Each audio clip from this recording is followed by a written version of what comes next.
ಅಲ್ಲ, ಸಾಕಷ್ಟು ಉತ್ತರ ಕರ್ನಾಟಕದ್ದು ನಮ್ಮ ಏನು ಜಿಲ್ಲೆಗಳಿದ್ದು ಅಲ್ಲಿ ಎಲ್ಲ ಕಾರ್ಯಕರ್ತರು ಅವ್ರು ಪ್ರವಾಸಿಗೆ ಹೋದಾಗ ಪ್ರತಿಯೊಬ್ಬರೂ ಅಂತಿದ್ರು, ಸರ್ ನೀವು ಬಂದುಬಿಡ್ರಿ ವಾಪಸ್, ನಮಗೆ ನೀವು ಇಲ್ದ ಇದು ಆಗ್ತಾ ಇಲ್ಲ, ಕೆಲಸ ಮಾಡೋಕೆ ಆಗ್ತಾ ಇಲ್ಲ, ನೀವೊಬ್ರು ಹಿರಿಯರು, ನಮಗೆ ಯಾವತ್ತಲೂ ಒಂದು ಮೊದ್ಲಿಂತ್ರನೂ ನೀವು ಇಲ್ಲಿ ನಮ್ಮ ಜೊತೆ ಇದ್ರಿ, ನೀವು ಬಂದರೆ ನಮಗೆ ಇನ್ನೂ ಅಷ್ಟು ಹುರುಪು ಬರ್ತೈತಿ ಕೆಲಸ ಮಾಡೋಕ್ಕಂತ ಅವ್ರು ಯಾವತ್ತಲೂ ಅಂತ ಇದ್ರು.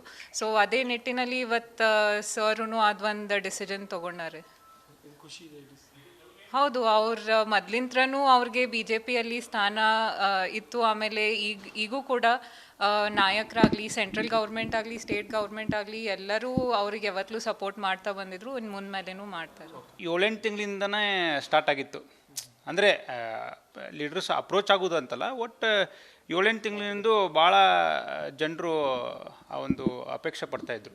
ಅಲ್ಲ, ಈಗ ಲೋಕಸಭೆ ಚುನಾವಣೆಗೆ ಖಂಡಿತ ಜಗದೀಶ್ ಶೆಟ್ಟರ್ ಅವರು ಏನು ಬಿ ಜೆ ಪಿ ಪಕ್ಷಕ್ಕೆ ಹೆಚ್ಚಿನ ಶಕ್ತಿ ಮೀರಿ ಓಡಾಡಿ ಅತಿ ಹೆಚ್ಚಿನ ಸ್ಥಾನಗಳು ಬಿ ಜೆ ಪಿಗೆ ಬರಲಿದೆ.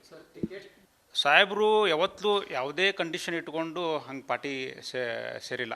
ಯಾವುದೇ ನಮ್ಗೆ ಆ ಟಿಕೆಟ್ ಬೇಕು, ನನಗೆ ಆ ಸ್ಥಾನ ಬೇಕು, ಮಾನ ಬೇಕು, ಏನೂ ಆ ಥರ ಕೇಳಿಕೊಂಡು ನಾವು ಅವರು ಪಕ್ಷಕ್ಕೆ ಸೇರಿಲ್ಲ. No conditions. ಅಲ್ಲ, ಈಗ ಜಗದೀಶ್ ಶೆಟ್ಟರ್ ಅವರು ಅದೇ ಹೇಳಿದ್ರಲ್ಲ, ಅವರು ಬೇಕಾದ್ರೆ ನೀವು ಪ್ರೆಸ್ ಮೀಟು ನೋಡಿದ್ರಿ ಇವತ್ತು ಬೆಳಿಗ್ಗೆ.